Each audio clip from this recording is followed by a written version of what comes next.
सुअर का गोश्त भी नहीं खा रहे बल्कि तुम हराम काम कर रहे हो। खत्म करो ये जहज को। क्या लेके जाओगे खबर में?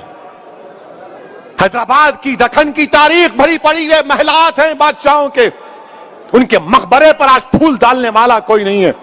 क्या लेके जाओगे तुम किसी बच्ची पर जुल्म करके? कितनी दौलत तुमको चाहिए? जुल्म करे उस बच्ची पर, तकलीफ होती है, शर्मिंदगी होती है। सोचो इस बात को, खत्म करो इन बुराइयों को अपने माशरे से। बच्चियां, अल्लाह के रसूल सल्लल्लाहु अलैहि वसल्लम मुसलमानों के लिए कह रहा हूं बल्कि दुनिया को बता रहा हूं कि हमारे रसूल सल्लल्लाहु अलैहि वसल्लम जब अपने बेटी से मिलने जाते, शहजादी जन्नत से, या वो आती, अल्लाह के रसूल सल्लल्लाहु अलैहि वसल्लम अपनी साहबजादी के लिए खड़े हो जाते, बेटी के लिए खड़े हो जाते थे।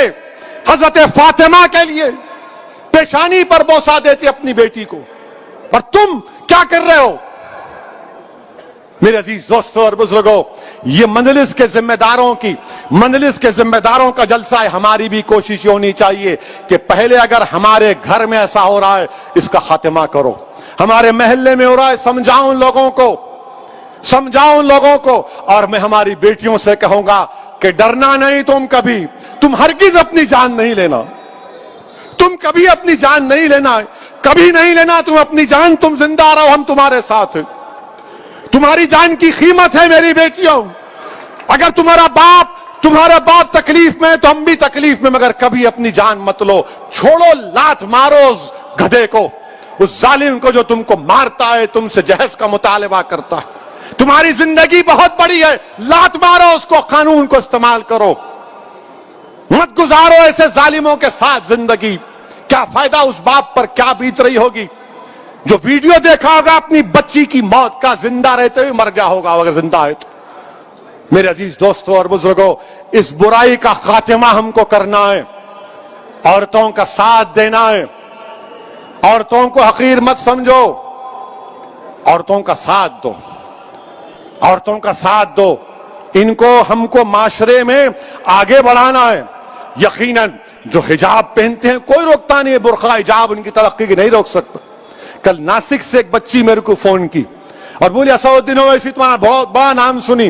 जरा गर्म लहजे में बात कर रही थी, मैं समझा कुछ है। अब मैं अम्मा रिकॉर्ड तो नहीं कर रहे तो बोले नहीं बात करना है। मैं बोलो। बोले मेरे को हैदराबाद के एरोनॉटिकल या स्कूल है, उसमें मेरे को पायलट की ट्रेनिंग हासिल करना है। मैं उसके इम्तिहानात पास कर ली, मेरी फीस 20 लाख है, आप क्या मदद कर सकते? मैं बोला अम्मा रिकॉर्ड तो नहीं कर रहे। बोले बार बार क्यों पूछ रहे आप? बोला नहीं, फिर चला देते। बोला इंशाअल्लाह ताला मैं मालूम करूंगा। बच्ची क्या बोली? मैं मुसलमान बच्चियों के लिए रोल मॉडल बनना चाहती हूँ, उस हिसाब मैं पायलट बनना चाहती हूँ। और बने हैदराबाद में। हैदराबाद से भी हमारे एक उर्दू अखबार के सियासत के जिम्मेदारों ने एक बच्ची को ट्रेनिंग दिलाई थी, वो पायलट बनी।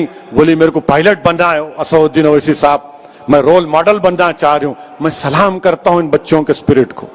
अगर आपको अल्लाह ने बेटी दी तो बेटे से ज्यादा उसको काबिल बनाओ, बेटे से ज्यादा उसको इल्म दिलाओ। और याद रखो, मैं भी साहिब औलाद हूं, मगर जितनी मोहब्बत मैं अपनी बेटियों में देखता हूं, अल्लाह का बहुत बड़ा करम है, अल्लाह का बहुत बड़ा करम है मुझ पर। मेरे अजीज दोस्तों और बुजुर्गों, ये बात कहना जरूरी समझता था, इसीलिए आपके सामने रख रहा हूं। अच्छा, अब एक और अहम बात, इंशाअल्लाह ताला 1 बजे से पहले बात को खत्म कर लूंगा। ये कोविड की वजह से तकरीर करने का मौका ही नहीं मिला ना। दारुस्सलाम में जलसा नहीं हुआ, वो रहमतुल आलमीन का जलसा सल्लल्लाहु अलैहि वसल्लम का ऊपर हुआ। बहुत से हमारे जलसे ये बीमारी की वजह से, वायरस की वजह से जरा जलसे नहीं हुए। अपने ही घर में नहीं हुए, दूसरी जगह सब हो रहे थे, तो जरा अपने घर में हो रहा है, जरा दिल की भड़ास निकाल रहा हूं। मेरे को भी खुशी हो रही।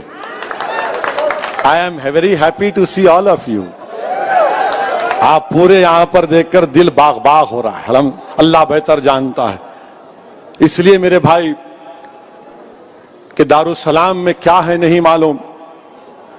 जब मरहूम कायद सालार मिल्लत को पहली मर्तबा 2002 में हार्ट अटैक हुआ और स्टेंट डाला गया था कायद को, और केयर नामपल्ली में कायद का इलाज हुआ। जब वो घर वापस जा रहे थे 8-9 दिन के बाद, तो अहमद पाशा कादरी इस बात के गवाह हैं कि सालार ने अहमद पाशा कादरी को और अकबर को बुलाकर कहा कि मियाँ घर जाने से पहले मेरे को दारुस्सलाम लेके जाओ।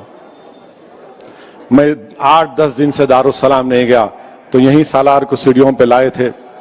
कमजोर थे सालार बीमारी की वजह से, मगर जैसा दारुस्सलाम में जाकर बैठे, इतना अल्लाह उनको इतना तबीयत इतनी अच्छी कर दिया, हशाश बशाश होकर अपने घर को गए।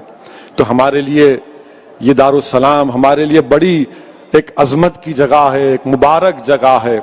और मुझे यकीन है कि नहीं मालूम मेरे जिंदगी का सफर कब खत्म होगा, किस मुकाम पर खत्म होगा, या मेरी लाश भी मिलेगी या नहीं मिलेगी, मुझे नहीं मालूम। अगर जिंदा रहा और यहां से गया जिस्म के साथ, तो इंशाअल्लाह तुम्हारे कंधों पर ही जाऊंगा और तुम्हारी दुआए मग़फ़िरत का तलबगार अभी भी हूं और जब भी रहूंगा। बहरहाल मेरे अजीज दोस्तों और बुजुर्गों, एक बड़े अरसे के बाद दारुस्सलाम की सरजमीन पर यह जलसा हो रहा है और अल्हम्दुलिल्लाह अहियाए मजलिस इत्तेहादुल मुस्लिमीन का जलसा हो रहा है। मेरे अजीज दोस्तों, नरेंद्र मोदी की हुकूमत ने एक नया कानून बनाया, आईटी रूल्स। यानी अब आप व्हाट्सएप करते ना, पूरे कितने लोग करते, हाथों उठाओ।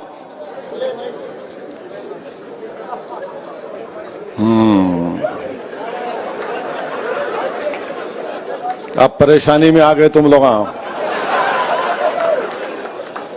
अब व्हाट्सएप आप जो करते ना, अब मिसाल के तौर पर एक व्हाट्सएप आपको किसी अरब ममालिक से आया, उसमें लिखा हुआ है कि एक अरब कह रहा है हबीबी, माने मोदी को कह रहा है हबीबी, 8 रुपए की चीज तू 80 में बेचता है।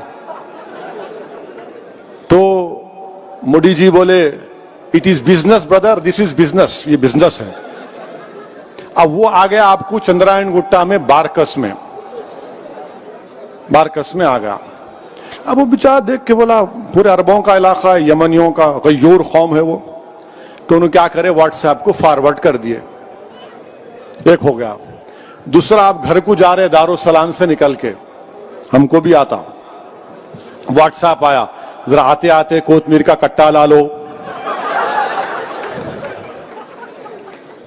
जरा आते आते सौदा ला लो। तो घर में को आगे नामपल्ली मार्केट से, चौक की मार्केट से मुर्गी कटा के लाओ, व्हाट्सएप पे आता।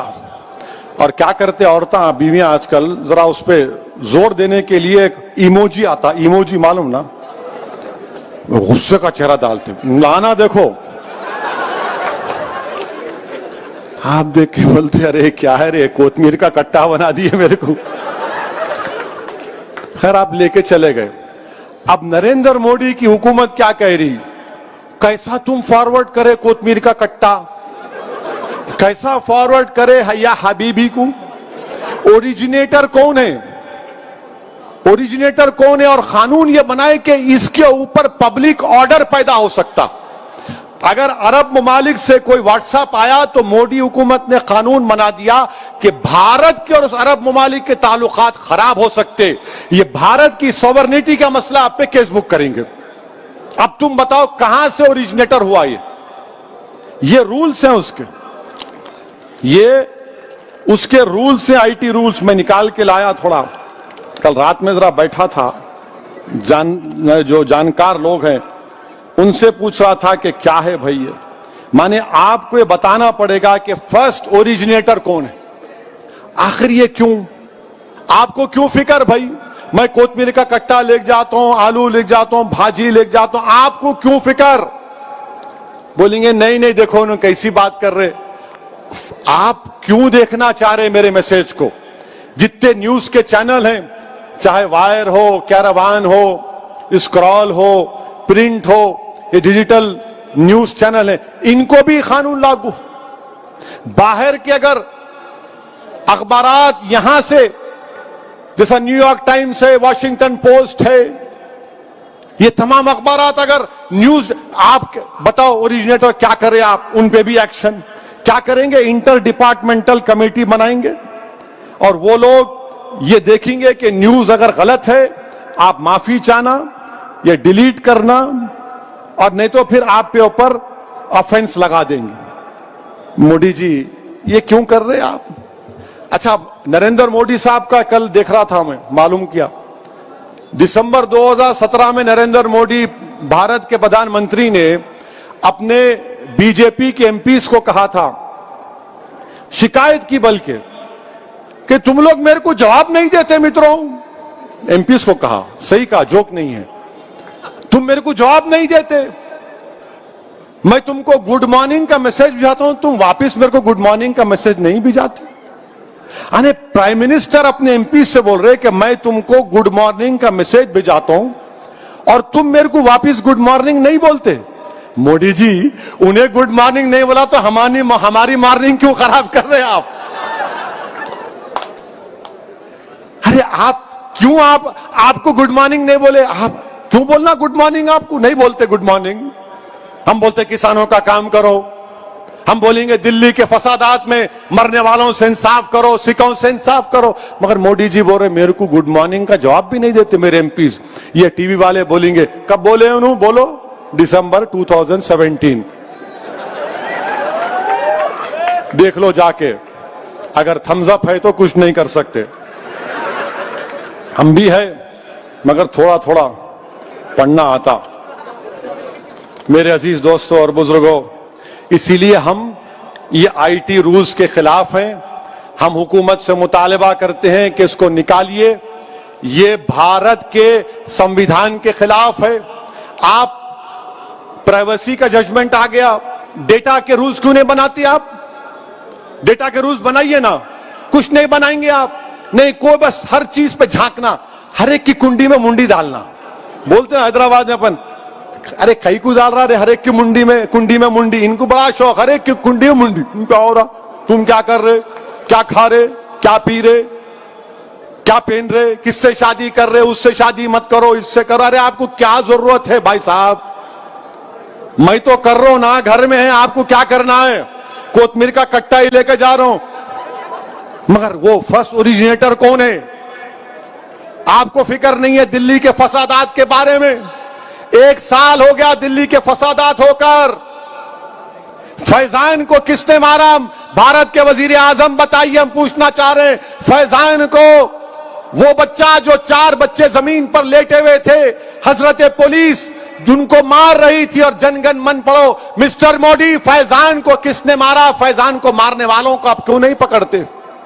जिन्होंने कहा था कि देश के गद्दारों को गोली मारो, उनको नहीं पकड़ते, वो आराम से फिर रहे हैं, बैठ रहे हैं। फैजान मर गया, उसकी फिक्र नहीं है। और फिर कितनों का नाम लूं मिस्टर मोदी, बताइए आप, आपके सामने नाम ले रहा हूं। ये कैरावान मैगजीन का पहली मार्च का रिपोर्ट है। एक फैजान खान नाम का बच्चा खाली सिम कार्ड बेचा, 4 महीने जेल में था, कोर्ट उसको बेल दी। अशफाक हुसैन इलेक्ट्रिक शॉप का, उसको जिस्म पे 5 गोलियां मार दिए। 10 दिन पहले, मरने से पहले अशफाक की शादी हुई थी। मिस्टर मोदी, इससे इंसाफ कब होगा?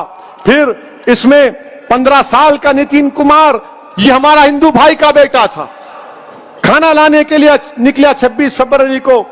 उसके वालिद को फोन आया कि उसकी डेड बॉडी जीटीबी हॉस्पिटल में। कौन मारा नितिन कुमार को? 85 साल की अकबर बेगम को जिंदा जला दिया गया। 19 साल की आखिब को सर पर मारकर कत्ल कर दिया गया। आमिर, जिसकी 4 साल की बेटी आज भी अपने बाप के लिए तड़पती है। आमिर खान और हाशिम 2 मर गए, दोनों भाई थे, कोई इंसाफ नहीं। मोहम्मद वकील 52 इयर्स, उसके आंख में लाके एसिड फेंक दिए, आज भी वो तड़प रहा है, कोई इंसाफ नहीं मिलता। और फिर 24 फरवरी के दिन दिल्ली पुलिस का एक सब इंस्पेक्टर मोहम्मद फुरकान को गोली मारकर शहीद कर दिया। चश्मदीद गवाह है मिस्टर मोदी, आप इंसाफ नहीं कर रहे हुकूमत आपकी। हम चाहते हैं कि हुकूमत इंसाफ करे। इंसाफ करने से ही अमन पैदा होगा, अमन मजबूत होगा। अगर हुकूमत वाकई में सबका साथ, सबका विश्वास, सबका विकास की बात करती है, तो भारत के प्रधानमंत्री को दिल्ली के फसादात में मरने वालों से इंसाफ करना पड़ेगा। 52 लोग मर गए, जिसमें से 41 मुसलमान थे और मां बाकी हमारे हिंदू भाई थे। सबसे इंसाफ करना है। जेनोसाइड हुआ वहां पर, अब तक 1 साल हुआ, कुछ नहीं हो रहा है। मेरे अजीज दोस्तों और बुजुर्गों, मैं आपसे अपील कर रहा हूं कि कोविड के लिए वैक्सीन आया है, वैक्सीन लीजिए। वैक्सीन लेना है, आपको अपनी जान को बचाना है, इसमें किसी को डरने की जरूरत नहीं है। बहुत से हमारे लोगों को हमने खो दिया, ये अल्लाह का बड़ा फजलो करम है कि अहमद पाशा कादरी साहब को 2 मरतबा कोविड हुआ, मगर अल्लाह ने उनको सेहत दे दी, अल्लाह का बहुत बड़ा करम। इम्तियाज जलील को कोविड हुआ, अल्लाह ने उनको शिफा दे दी। बहुत से हमारे अराकीन बल्दिया को हो, अल्लाह ने उनकी शिफा दे दी। बाज मजलिस के चाहने वाले, मजलिस के जिम्मेदारान, उनकी मौत हो गई, अल्लाह उनकी मगफरत फरमाए। हमारे मुल्क में 1,70,000 से ज्यादा लोग का इंतकाल हो गया कोविड वायरस से। इसीलिए मेरी आपसे इल्तिजा है, गुजारिश है कि इंजेक्शन लगाइए, डरने की जरूरत नहीं है। अब आए वो लगे तो ऐसा होता, कुछ नहीं होता। घर में इतने बातें सुनते, बीवी के जरा खाली चुमटी लिए तो कुछ नहीं होता, ले लो जाके। इंजेक्शन लेने का है, वायरस से बचना है, और पहले आप भी लो, अपने घर वालों को दिलाओ। खाली जाके बेगम के साथ ओ मैं ले लिया देखो, नहीं, अपनी बेटी को भी जो 20-22 जो बड़ी उम्र की है, अपनी माँ को, अपनी दादी को, पहले बुजुर्गों को दिलाओ। जो 65 साल के ऊपर है पहले उनको दिलाना है, उनको पहले दिलाना है। लीजिए इंजेक्शन। और मेरी आपसे गुजारिश है कि मजलिस इत्तेहादुल मुस्लिमीन को मजबूत करिए, मजलिस इत्तेहादुल मुस्लिमीन के इब्तदाइयों को और मजबूत करिए, और अपने बुजुर्गों के जज्बे को जिंदा रखिए, इखलास के साथ काम करिए। अस्सलाम वालेकुम व रहमतुल्लाहि व बरकातहू व आखिर दावाना अल्हम्दुलिल्लाहि रब्बिल आलमीन।